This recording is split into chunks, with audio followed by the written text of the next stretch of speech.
Hey there, welcome to LSAT Demon Daily. I'm Ben Olson, that's Nathan Fox. Together we're the founders of LSATdemon.com and our weekly podcast, Thinking LSAT. Today we have an email from Jay.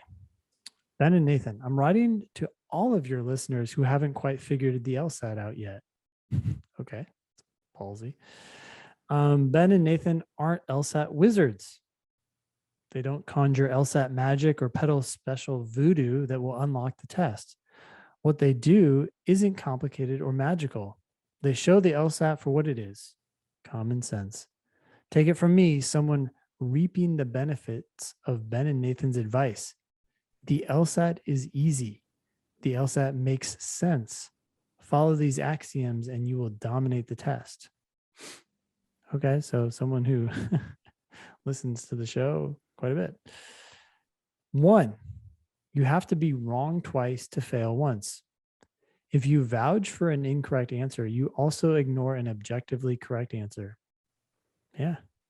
Okay. Yeah, it takes 2 mistakes to miss a question. Yep. You have picked a wrong answer, which is a mistake, and you also have failed to pick the right answer, which is a separate mistake.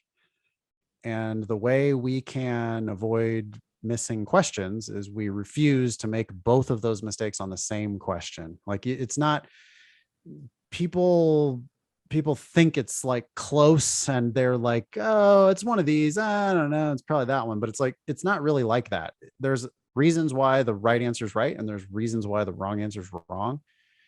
And you need to refuse to pick wrong answers. You need to also insist on picking the right answer. Otherwise, you're making 2 mistakes to miss 1 question. 2, the path to the 170s is through perfect games. If you don't have a perfect game section, you don't just miss the low-hanging fruit. You missed the whole tree entirely. Yeah.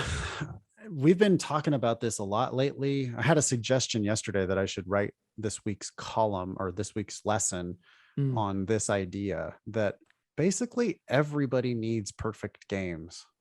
It's not just the path to the 170s. It's the path to your best LSAT. Yeah.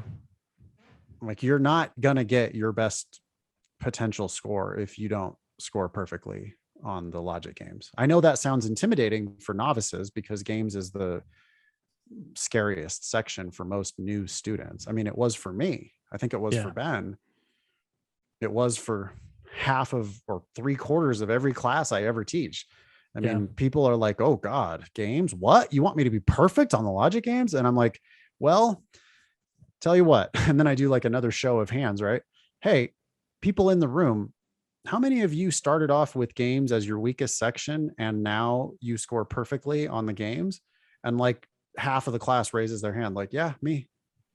I thought games was the hardest. Turns out games is the easiest.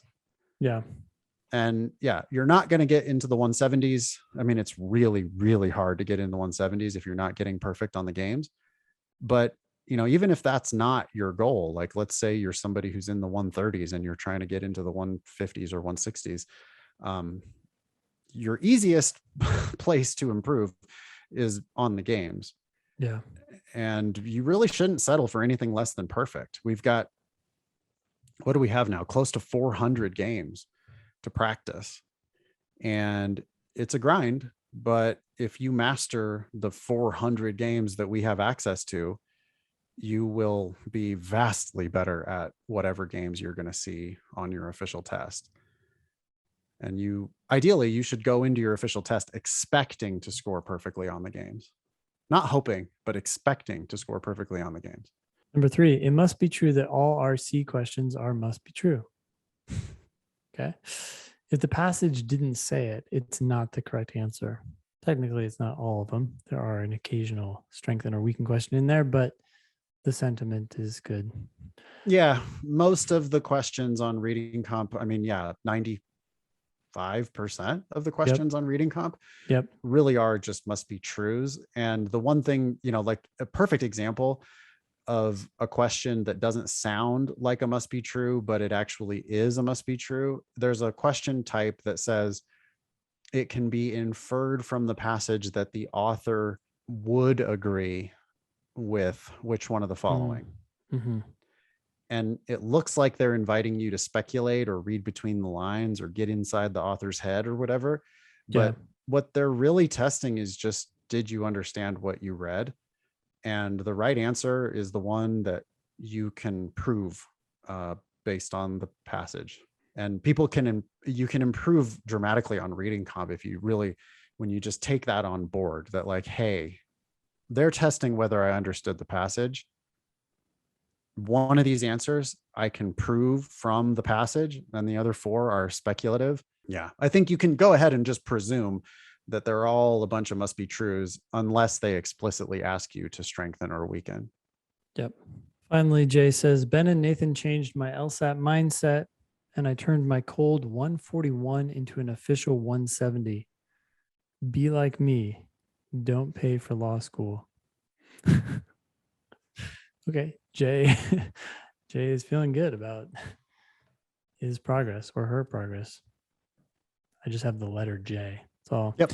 Thanks for writing in, Jay. Email daily@lsatdemon.com if you'd like to ask us a question or share some LSAT or law school admissions news. Thanks for listening.